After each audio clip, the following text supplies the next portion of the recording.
Yo, Shortbox Nation, this is Botter, and I'm here to tell you right now that con season starts early this year with the return of Northeast Florida's premier anime, comic book, and sci-fi event, Collective Con. That's right, Northeast Florida's largest pop culture convention returns for its 10th year on March 8th through the 10th at the Prime Osborne Center in Jacksonville, Florida. 10 years of Collective Con, they're pulling all the stops out to make sure this is a can't-miss event. And the guest list they got going, don't even get me started on the guest list. I mean, they've got A-list celebrity guests and voice actors from some of your favorite movies, anime, and video games like Elijah Wood and Sean Ashton, Ray Park, Trisha Helfer, Ross Marquand, Max Middleman, and Bo-Katan herself will be there, Katie Sackhoff. Tell me what other convention is giving you the opportunity to meet Frodo and Sam from Lord of the Rings, Darth Maul, and One Punch Man all under the same roof.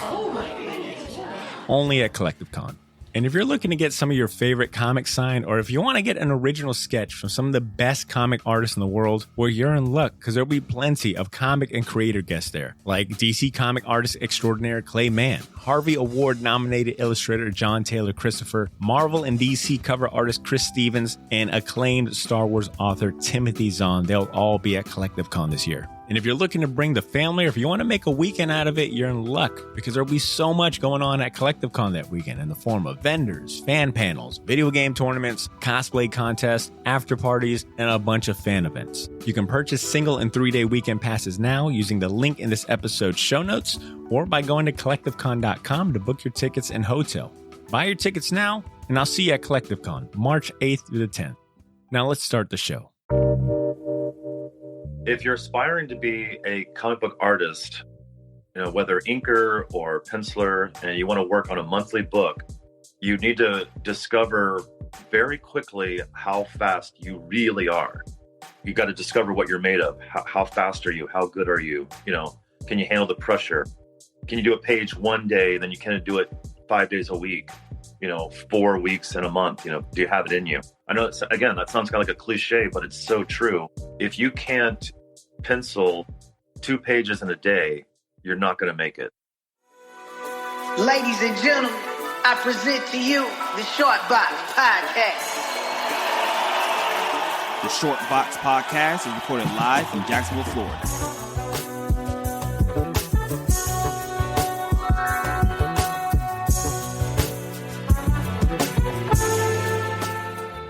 Yo, Shortbox Nation, welcome back to the podcast. I hope you're feeling good. I hope you're feeling great. And most importantly, I hope you're ready for an excellent conversation about comics. If you're new to the show, welcome aboard. This is the Shortbox Podcast, the comic review and talk show where you hear the best conversations about comics and the pop culture inspired by them. My name is Botter, and this is episode 383. Today I'll be joined by someone who has mesmerized comic fans around the world with a unique signature painted art style that has graced hundreds, if not maybe thousands. I don't know, that might be pushing it, but definitely in the high hundreds of comic covers for the likes of DC, Marvel, Dark Horse, Image, and just about every other publisher you could possibly think of. His name is Andrew Robinson, and he's an Eisner Award-winning comic book artist, painter, and one hell of a multimedia artist with almost 30 years of industry experience under his belt. I almost challenge you. You probably couldn't name a character this man hasn't drawn or interacted with in some capacity. He's not only the guest of honor for today's episode, but he'll also be in attendance at Collective Con this weekend. The big comic and pop culture event that we've been promoting religiously every episode since January. Does that ring a bell? Hell, you might have even heard a promo at the beginning of this episode.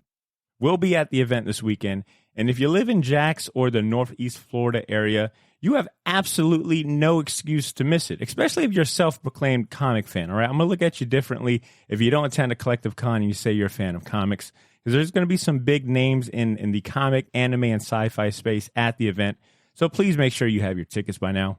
And since we're on the topic of Collective Con, I'd like to give a big shout-out to some generous people that help make this show possible, like our incredible sponsors, Collective Con and Gotham City Limit. One is Northeast Florida's premier comic and pop culture event happening this weekend, but you know that by now. And the other one is Jacksonville's premier location for comic books, collectibles, toys, and more. If I'm not mistaken, the Gotham City Limit crew, including Ben, you get to meet Ben, will either be present or they'll have a booth at Collective Con. I think it's the latter, so that's one more reason to go. And last but certainly not least, I want to go ahead and shout out our loyal and badass Patreon community. We love you guys the most. Thanks for helping us keep the lights on. And if you're listening and you aren't a member of our Patreon community just yet, you're doing yourself a massive disservice, all right? You could be enjoying way more Shortbox content and rewards if you simply sign up at patreon.com/theshortbox. I can almost guarantee you it'll be the best $5 you spend on entertainment, all right? That's a money-back guarantee because you can always cancel if you don't enjoy it. So consider signing up for a month and giving it a shot, all right? If you don't like it, no hard feelings. Thanks again to everyone supporting us already. With all the shameless promotion out the way, let's go ahead and set the table for our esteemed guest today. I've already mentioned some of his insane comic stats so far, but I'd be remiss if I didn't mention some of the non-comic accolades, right?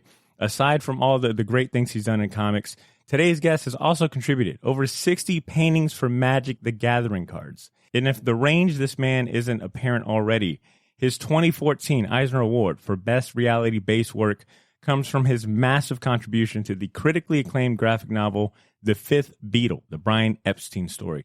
Shortbox Nation, without further ado, and a chance for me to catch my breath, let's give a warm welcome to Mr. Andrew Robinson. Hey, Andrew, how are you doing today? I'm doing good. Thanks for having me. Hell yeah, man. Thank you for joining, by the way. And most importantly, thank you for being a part of the Collective Con lineup. You're among Laura Martin will be there, Mike Spicer, Clay Mann, and of course you as well. It's going to be epic.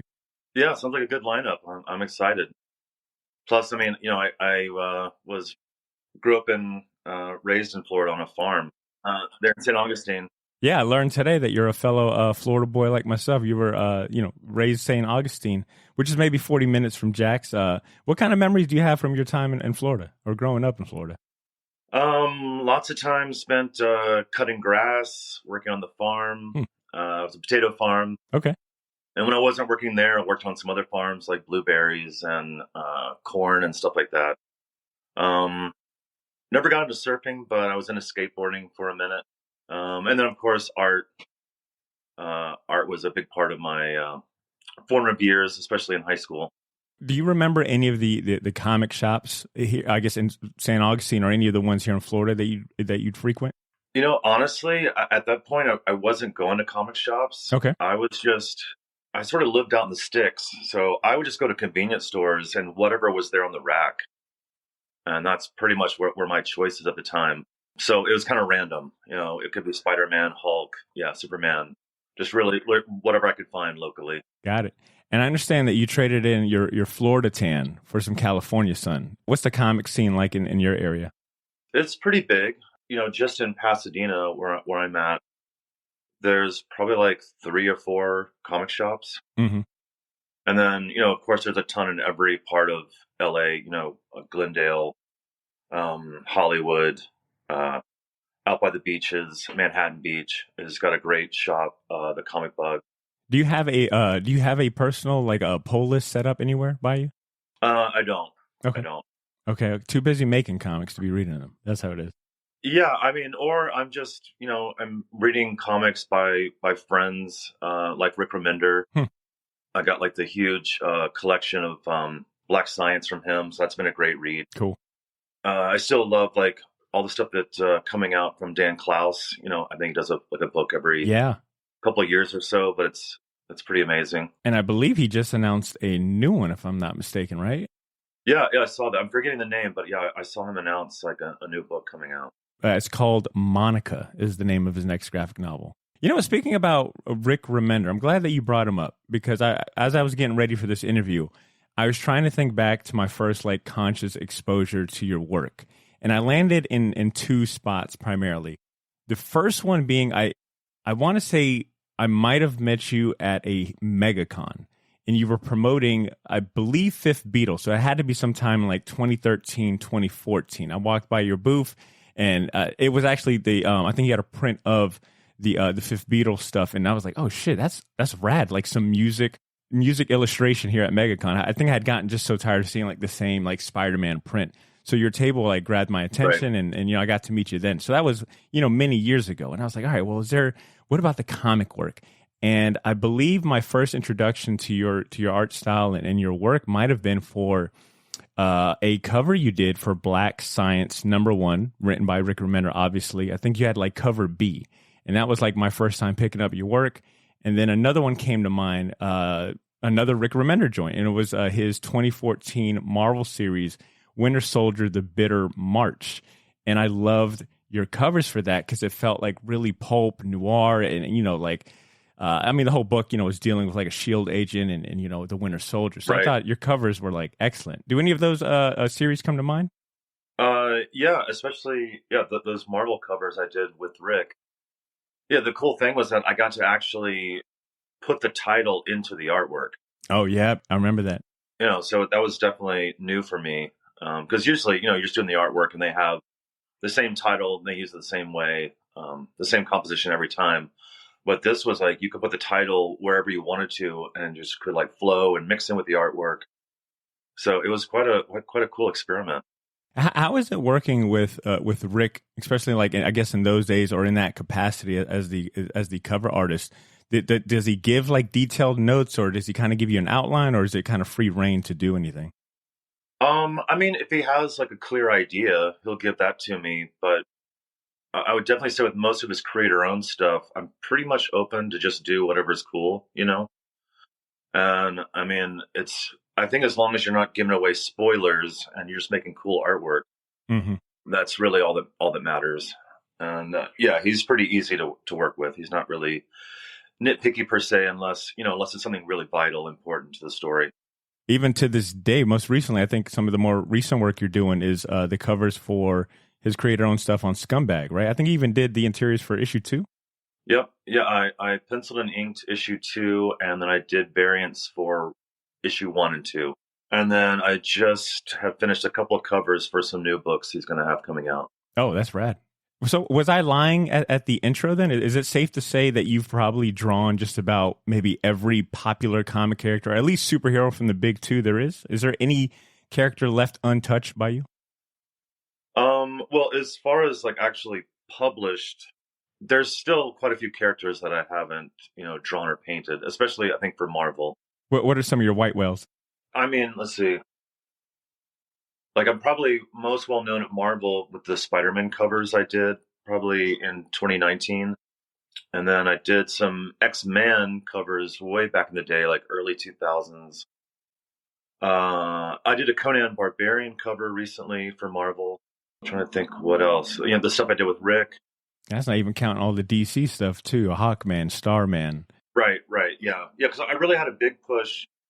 It was 1999, and I joined the Jolly Roger studio with Tony Harris. And he got really busy while he was on Starman and couldn't do the covers. So I took over the painted cover gig that I got from Tony, and that really blew me up as a painted cover artist.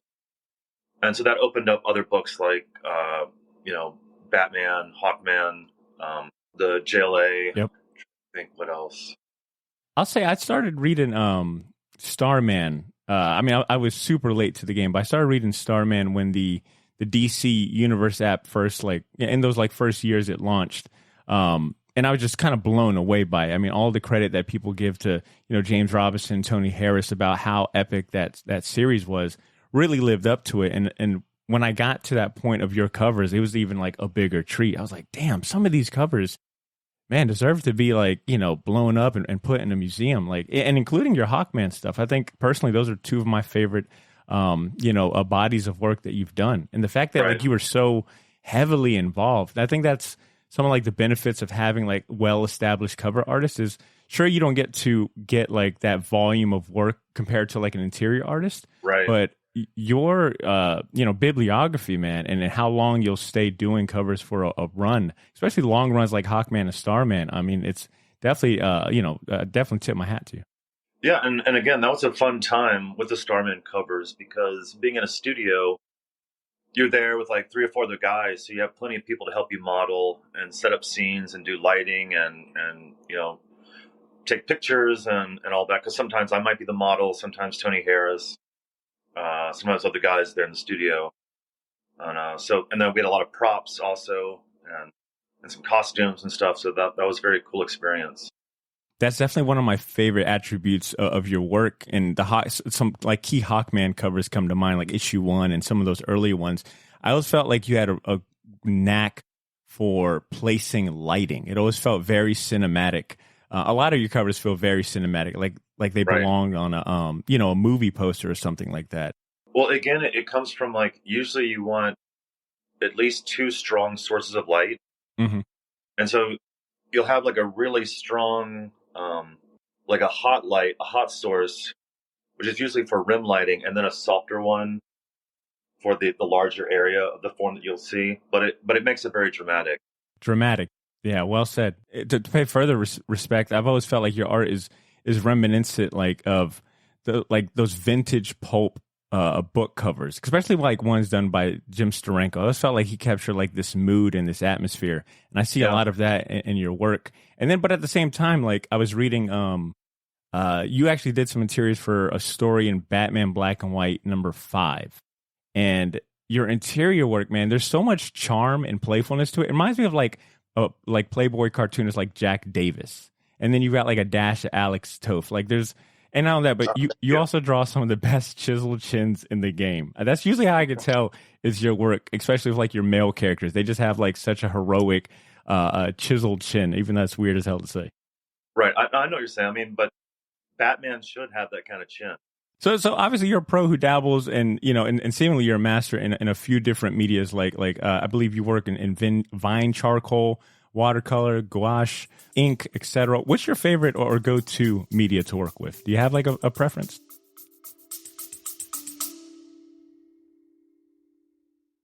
Yo, this is Botter. Sorry for interrupting this episode, but I'll keep it brief. I wanted to let you know about a massive sale we have going on over at the Shortbox store on all of our merchandise and apparel. That's theshortboxstore.bigcartel.com. You can now save 20% off your entire order using the discount code YOO, Y-O-O. So if you've been waiting for the right time to finally buy that gauntlet snapback, or if you ever wanted to buy any of the shirts you see me wear on the podcast, well, now's your chance to get them for a steal. We still have a few sizes left of everything, but they won't last long, and once they're gone, they are gone. And then I mentioned that all of our apparel is screen printed on high quality material. None of that heat transfer or direct to garment stuff. Our shirts are some of the most comfortable ones you'll ever wear, and the hats look even better in person. So wear your support for the Shortbox Nation proudly, knowing that you're going to look damn good doing it. Get to theshortboxstore.bigcartel.com as soon as you can, and don't forget to use that discount code YOO, Y-O-O, to save 20% off your entire order. All of this information can be found in this episode's show notes if you want to get there faster.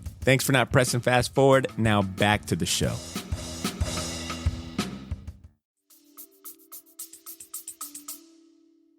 I mean, I really don't. Like, each one has their beautiful qualities, and sometimes if it's just simple, like just pen and ink, and brush and paper, I mean, it doesn't get much more simple than that.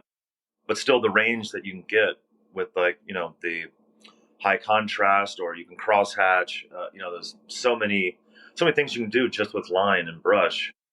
But then, getting into watercolors, there's the beauty of like washes and letting colors do what they do, and wet on wet and dry on wet, and reverse and all that. And acrylics are fun, and then of course we just do mixed media and just layering things and throwing in some collage, throwing in magazine transfer. It's nice to go back and forth. Like sometimes it's nice to get into a painting and just see what happens, and then it's nice to do something black and white, which I would say is a bit more controlled. Okay. In studying your Instagram primarily, I noticed that you post, there was a period at least where you posted a lot of like, sketches and things that you're working on, whether they be like commissions, maybe some official work and things like that. What is a day-to-day for you like when it comes to like, waking up and working? Like how fast do you churn out, sketches, or how much are you sketching and drawing constantly?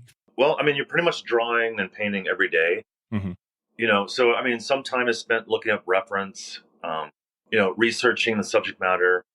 And then there's doing the initial sketch, getting that approved, and then going from sketch to final piece where if I really like my sketch, then I'll grid off my sketch and make a bigger grid on my final piece of paper. And Sometimes I'll use the light box as well and the projector. And then it's just refining things, painting, and then once it's done, scanning it in and doing a little bit of Photoshop and sending it on its way. How do you keep yourself motivated after so many years? Like, what is it about comics that still keeps you excited and going and interested in the, I guess, in the industry and medium, especially like being 30 years in? Well, I think it's good to keep learning, trying new things. You know, it's hard to just do the same thing exactly the way you've done it over and over and over again. But it keeps it interesting. You know, when I artists that I'm into, you know, and I see what they do, whether they use this certain pen or they use this little bit of splatter and how they do it and different tools, different techniques. Yeah, I just got to keep learning, keep growing, and try not to repeat yourself too many times. What's been the most recent significant change that that you've incorporated? You know, and speaking of, you know, you talking about having to switch things up. What's the last thing that you switched up to like positive, I guess, like effect? Or I'll add to that question. What's been a recent, I guess, artist or body of work that you've looked at that's like really gotten you inspired to like try new things or push the envelope? I would probably say Matteo Scalero has been a huge influence. Solid choice. Probably over the last definitely 5, 6, 7, 8 years. Sean Gordon Murphy, Dan Panosian, and always for like cover design. You know, I go to Dave Johnson a lot, man, because he's on point with like just design. Yes, he is. Strong cover design as well as composition and color theory. Like his covers, you definitely notice from across the room. Oh yeah, we don't get enough Dave Johnson work. You know, like it's very sporadic, but when you do get it, you're like, damn, I only want more. I really only want more. Yeah, he's definitely a master. For sure. That's a solid lineup. I mean, that's a great lineup of artists to be like constantly inspired by. And if I'm not mistaken, I think Matteo Scalera recently just it just had like his own comic run too, and I'm drawing a blank on what it was called. Yeah, like he's done some stuff already after Black Science. Oh, he did a story with Sean Gordon Murphy. I believe like Harlequin was in there and the Joker and yeah, Batman. I think it might have been one of his White Knight, but I thought he had like a creator-owned one that just came out, and if I figure it out, I'll mention it. But I know it came out, and people were like, "God damn, Matteo Scalera's best," you know, still got it and all that. Yeah, oh yeah. Kind of still sticking to just like, you know, your experience and you know, with how long you've been in the game. I'm curious to hear like, what are some of the biggest changes or developments in the comic industry that you've lived through? Like, is there one or two in particular that come to mind for better or worse? I mean, I'm old enough that I remember the deadline was trying to get to FedEx before they closed to actually send actual artwork. My magic cards, like I was sending the actual paintings to the publisher, you know, and pencil pages to be sent to get lettered, actually lettered by hand, and then to go to the inker, sending in painted covers to DC Comics. Yeah, and then just praying that you'll get the stuff back and it's not bent or a hole poked through it or whatever. And good old FedEx, good old shipping and handling. Yeah, and then I remember like it was, you know, I think around 2000, 2001, you know, it was like, hey, somebody at the studio at Jolly Roger was like, hey, who wants to learn Photoshop? And I was like, I don't know. Like, why do I need to learn that? And the next thing you know, it's like luckily I was, you know, got my head on straight. And I was like, okay, I better learn this, at least have some fun. Mm-hmm. And then within like a year or two, like I got my first, you know, Mac. It's been no turning back since, huh? And you realize like, wow, this is how it is now, you know. And then shortly just make that leap from you never mail stuff anymore. You just scan it in and do your own photoshopping and color correction. Then you just send the file in, and yeah. So I was certainly there to see like, wow, that was a big change, you know. And then I guess like in the last 10 years, for better or for worse, you know, Facebook and Instagram and Twitter and all that fun stuff, which I guess on the pro side, it's like great to be able to share your artwork with fans all over the world and also see the art of great artists, again, all over the world, and the speed at which we're learning and consuming, new styles, new processes, new equipment, whether tangible, in the real world or digital. Yeah, it's amazing. There's definitely a double-edged sword there. Right.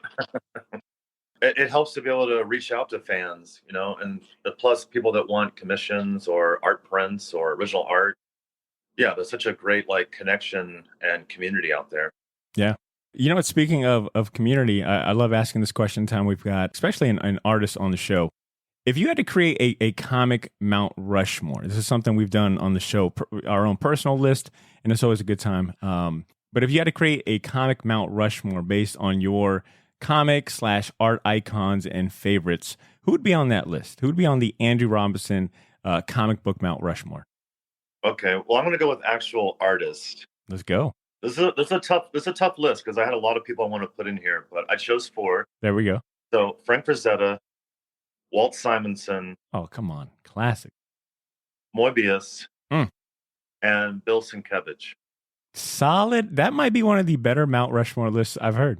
Along with many other artists, but those are some just huge influences on how I see comics, what I grew up with, people that I loved as a kid and I still love them now. And actually, one of our best played episodes, still to this day, is an artist spotlight. So kind of like a deep dive episode that we did about Moebius. And, admittedly, and we did this one maybe it's going on 3 years now, but 2 or 3 years ago. And admittedly, it was like my first time really deep diving, Moebius and everything he's done. And still to this day, the impact he's had just in that short time for me, just appreciating art and, really getting into French comics, even in a larger scale. He's definitely an artist. Anytime I hear his name, my ears perk up big time. Yeah, and I mean, you can see his work in Star Wars, Blade Runner, yeah, Alien, just to name a few. Yeah, I'm excited to see how Taika Waititi does. If I think the movie's still a go, but I think he's supposed to be on board for NCAL. I think he's going to be the director for Moebius's infamous NCAL. Oh, okay. Oh, that should be cool. Yeah, I don't know if that's changed or not, but I remember when that was announced, I was like, oh shit, this could be huge and such a good director to go with it. I know you're also part of the Essential Sequential group, so kind of like a art collective that represents, comic book artists and just artists in general. They've always got a solid setup at a lot of the conventions I've been to. I think actually when I might have met you at Heroes Con all those years ago, I think you were part of the Essential Sequential crew. And even now I can go to Hero. I'll probably see them once again at Heroes Con. But they've always got a strong lineup of artists. And I wanted to know, I wanted to list some of these names, some of your fellow Essential Sequential colleagues and peers, and I want to kind of hear some of the words that come to mind. All right. So first and foremost, I know that Essential Sequential, the roster is huge. I definitely recommend anyone go to their website, click artists. You'll be pleasantly surprised that maybe some of your favorite comic artists are listed there. But I noticed that David Finch is counted among the roster. What words come to mind, or what do you have to say about David Finch? I mean, great artist, and I got to do a podcast with him, I guess, last year. Okay. But yeah, definitely knows his craft, and has a lot to say about drawing and anatomy. I learned a lot, even at my age of being a bit over 50, just from watching his breakdown of the head and the body, and it was interesting to hear his doctrine about drawing. Awesome. So you're still picking up new game from fellow vets as well.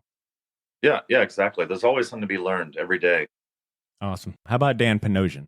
Definitely a great guy to hang out with, because we certainly hang out a lot at shows and occasionally here in LA. But just phenomenal artist, and he's somebody who is as he gets older, he's just getting better and better and better every year. His drawing skills, layouts, storytelling. Yeah. I mean, he's one of my favorites, and on top of the great drawing, his inking style is just got so much meat to it, and style and energy. Yeah, he's amazing. I've run into him a few times, I think, at like Heroes Con, and he just got such good energy to him, man. Like just a friendly guy that you'd want to hang out with outside of just like, a comic convention. All right. And then next up, this is, another a peer of yours in the Essential Sequential group that'll also be at Collective Con this weekend, and that's Clay Mann. What words come to mind for Clay? I don't know Clay Mann that well. So again, it all depends on, because there's some people that I haven't met yet in the group. It all depends if we do shows together and then have, a chance to bond and talk. And but hopefully we will this coming up weekend. Oh, that'd be a great little team up right there. Hopefully you get that chance. So I guess, you know what, in place of Clay Mann, who is who would you say is like, maybe a close friend of yours that's also in the sequential group outside of maybe Dan and David? Is there another name that you're pretty close to that maybe you've learned a lot from? I'm good friends with Cully Hamner, Sean Crystal, Mark Irwin. Let's see, Carrie Nord. I'm not close friends with him, but I certainly love to hear him tell stories, and I love his artwork. But Klaus Janson. Oh man, I bet he's got stories for days. Yeah, that's a guy where you just like keep your mouth closed and just listen. I bet that's the OG of OGs right there. Damn, I can only imagine what an Essential Sequential like holiday party would be like. For a comic nerd myself, I feel like I'd have a heart attack if I was in the same room, because I mean they've really got such a strong list of comic fan favorites on here, and you've named a I mean, there's also Eric Canetti. Yep. J.G. Jones, the Kubert brothers. Come on, man. Yeah. John Timms. Mm-hmm. All right, Andrew, I'm going to go ahead and pivot the convo here just a little. Like I said, I was scrolling through your Instagram feed today trying to get an idea, doing some research, and I saw a post that really perked my ears. You made one of a sketch of John Coltrane, and you had a caption with it that encouraged everyone to go study the covers of jazz records from the infamous Blue Note records. First of all, before I ask my question, I wanted to ask, are you familiar with this book here? It's called Jazz Covers. It was put out through Taschen. I forgot what year, but it is essentially a giant book of like just jazz covers, and they give a little blurb about each one and all that. Right. I'm not, but that's a book that I think I need to get. Exactly. That's why I wanted to bring it up. I highly recommend it. My real question on that was, can you elaborate more on that post and maybe speak to how music informs your process or art making?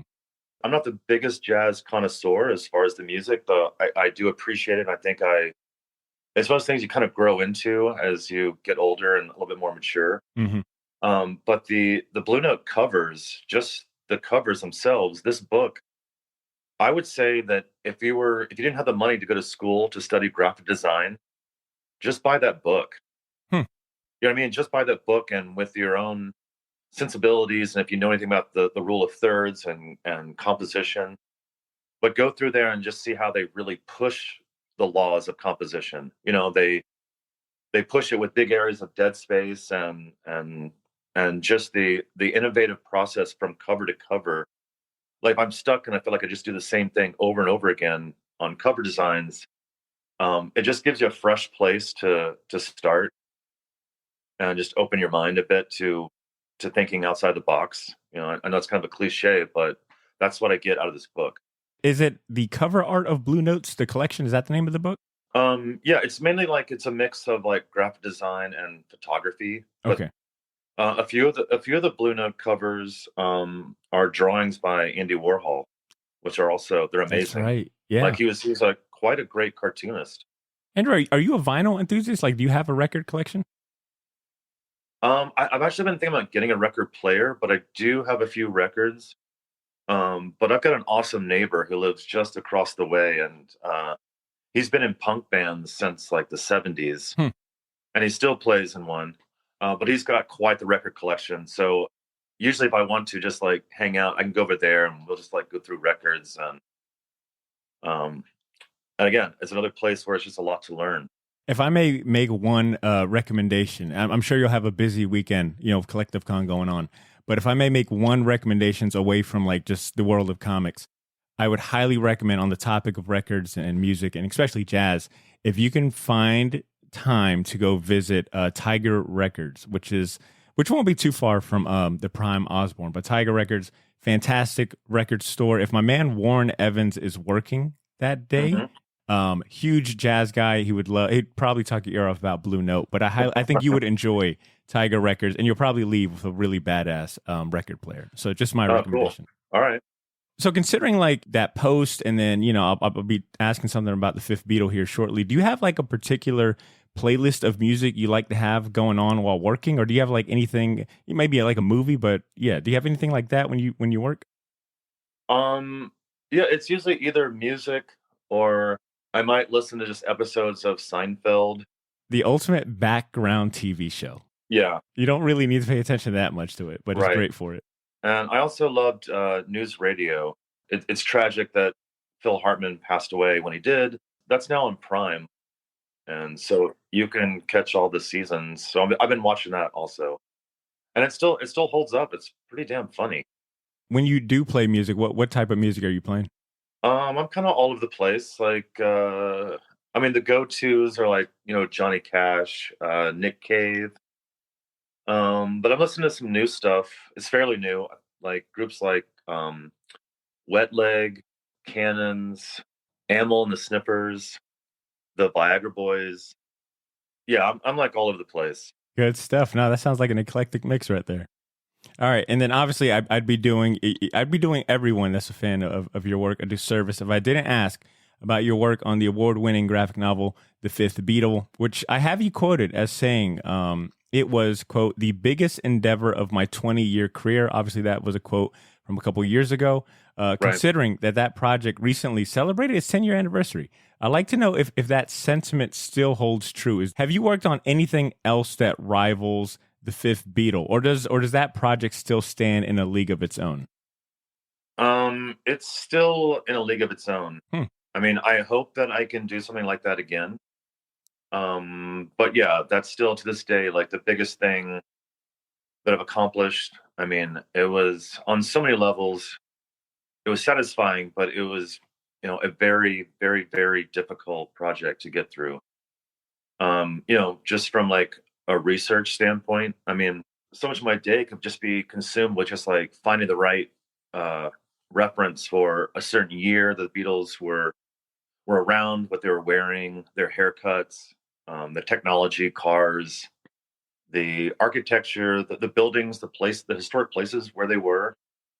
Trying to find references of the cave as it was then in Liverpool, which, it's been moved, I think, across the street. Like the original venue where they were discovered by Brian Epstein, doesn't even exist anymore. Wow. So again, trying to find photographs, and then within the context of the book, I'm trying not to just regurgitate these classic photos we've all seen a million times, but I'm trying to at least change the angle, put my own spin on it, sort of make it my own, I suppose. Do you have a particular page or panel, whatever it may be, from that project that maybe you're the most proud of? Maybe one that, you personally framed or something like that? Anything like that? I'm pretty happy with the double page spread of A Hard Day's Night. It was kind of like a nice like collage double page spread, which was a lot of fun. But then as far as like the finality of the book, the last 2 pages that I was working on was the party scene at the very end. Okay.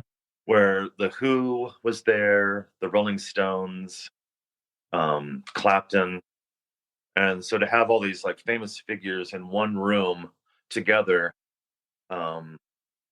again, it was satisfying to get it done, but trying to get there was quite a struggle.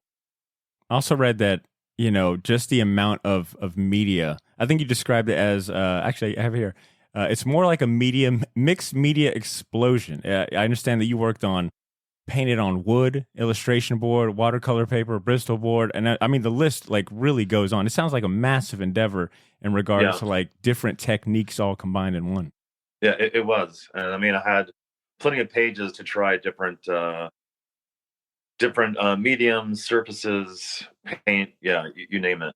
I bet. And I've got to ask, because I can only imagine the amount of research that was probably involved in this. It sounds like, obviously you're still like You're still like forming beads of sweat just thinking about it, is what I'm noticing. What is one interesting fact, I guess, about whether it be Brian Epstein or just the Beatles in general that you learned during that research that still kind of lives in your head rent free? Is there like one interesting or crazy fact that you learned about them that you can share? I mean, I guess it was interesting to see where they came from, and to see how much they were into Elvis, and again, like all the blues stuff that they were getting because they actually lived by a port. So you had like sailors and people from the States bring over, American music and the blues and rock and roll. Hmm. And so it's kind of cool that just by sheer geography, location, they had this great influence in this little sort of poor, port town. And then to see them like in the beginning, like they were like serious like rockers, like the greased back hair, the ducktails, the leather jackets, and and then it was mainly it's Brian Epstein's influence that sort of made them the more like the mod, you know, the mop like Yeah, hairdos and the neat suits that we kind of recognize them from today. that's cool. What did it say? Like one of America's greatest exports that is just our pop culture. How much our pop culture can influence other countries and their art. Well, I mean, I think it's the beauty of and it's still an experiment that's going on to this day, but we're a melting pot. Like I think no other country has ever been. Maybe besides Rome, I guess. Yeah. But yeah, just this mix of different peoples and music and styles, and it's pretty amazing. Yeah, absolutely. Well said.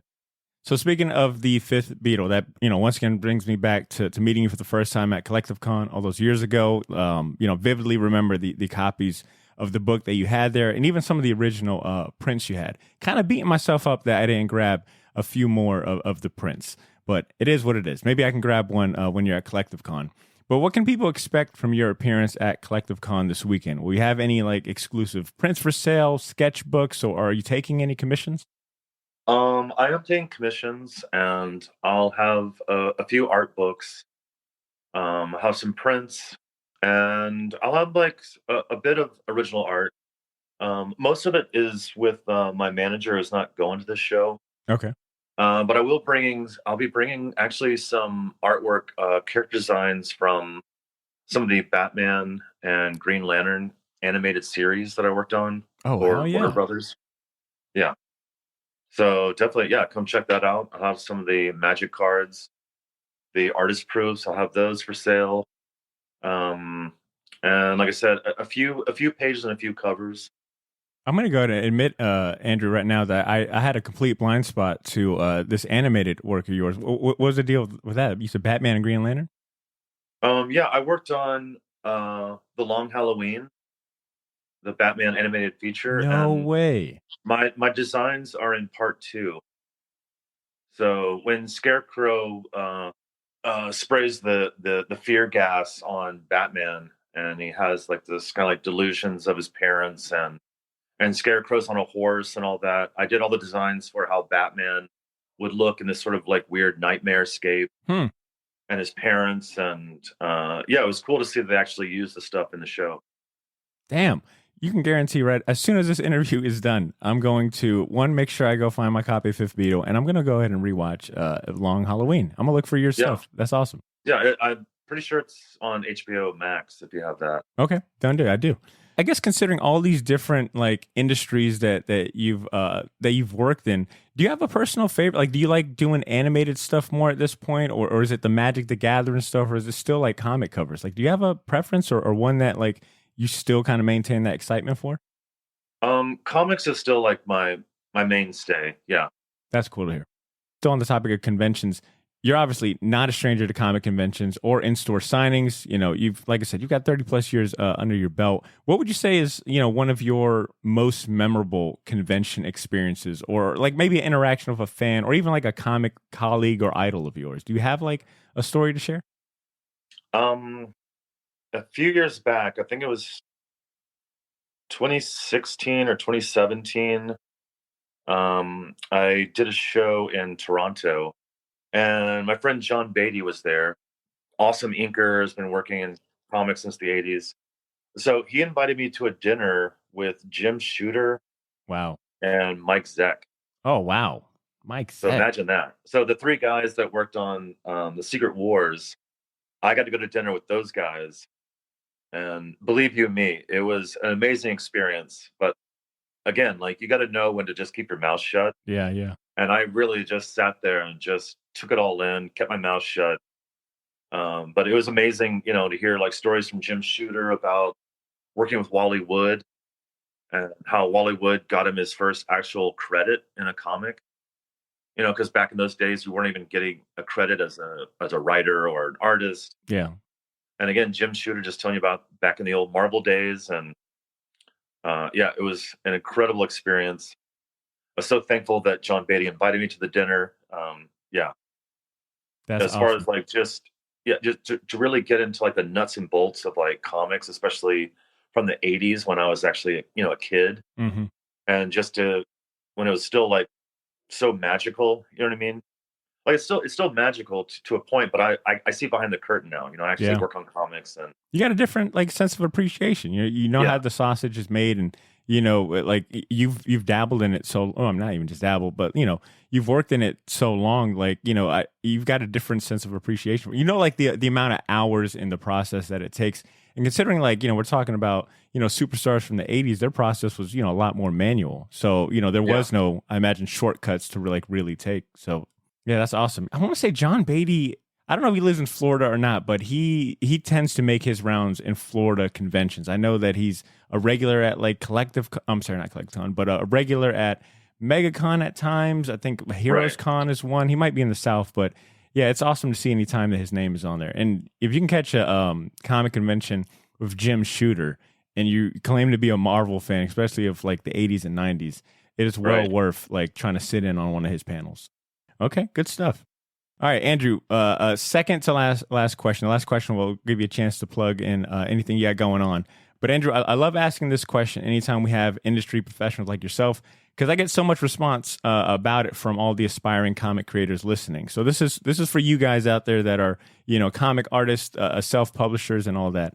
If you were to give one piece of advice to an aspiring comic creator that's listening right now, based on something you wish you would have known prior to starting your career in comics, what would that be?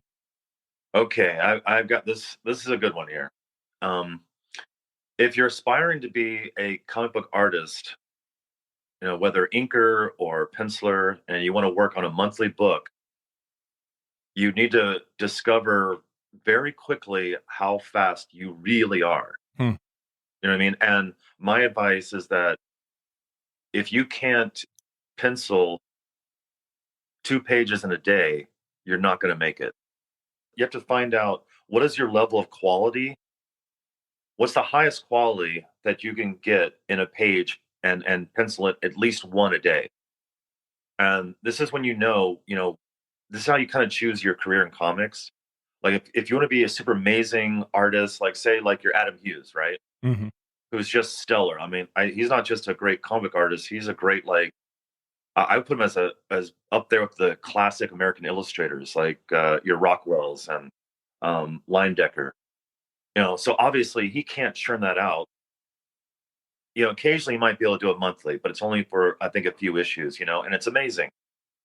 But I mean, so you got to decide: are you going to be like Adam Hughes and really just be probably a great cover artist, or if you're going to have a style that you can do a little bit faster, which is still amazing. Like say, like be like a Matteo Scalero, who he can easily do a page in a day, and it still looks amazing. Yeah. But that's what it takes to make it in this business. Damn. That is, I love the honesty, and that sounds like a very important equation that all comic creators or aspiring comic creators should probably ask themselves. Well, you have to look deep inside yourself and figure out who you are. I know again, that sounds kind of like a cliche, but it's so true. You got to discover what you're made of. How fast are you? How good are you? Can you handle the pressure? Can you do a page one day, then you can do it 5 days a week? 4 weeks in a month. Do you have it in you? Solid advice. All right, Andrew, I'll have plenty of links to your channels and your socials in the show notes. So I highly encourage everyone listening to check those out if you want to give Andrew a follow. Highly recommend also buying yourself a copy of The Fifth Beatle too. All right. If you haven't read it and you're a music fan that also loves comics, it's a great read. But Andrew, can you give the Shortbox Nation insight into what you got going on as far as future projects or what they could look forward to from you this year? I've got a new book that I'm working on, be published by Image, but I really can't discuss it yet. But hopefully, we're getting close to be able to solicit. So that's my main focus, and then I've got some covers coming out for Remender's new books. Hell yeah! And kind of quietly, working on some new projects and just trying to get stuff off the ground. So not really a whole lot that I can show right now, but hopefully, if you check out my Instagram, you'll at least be seeing some new commissions and stuff like that.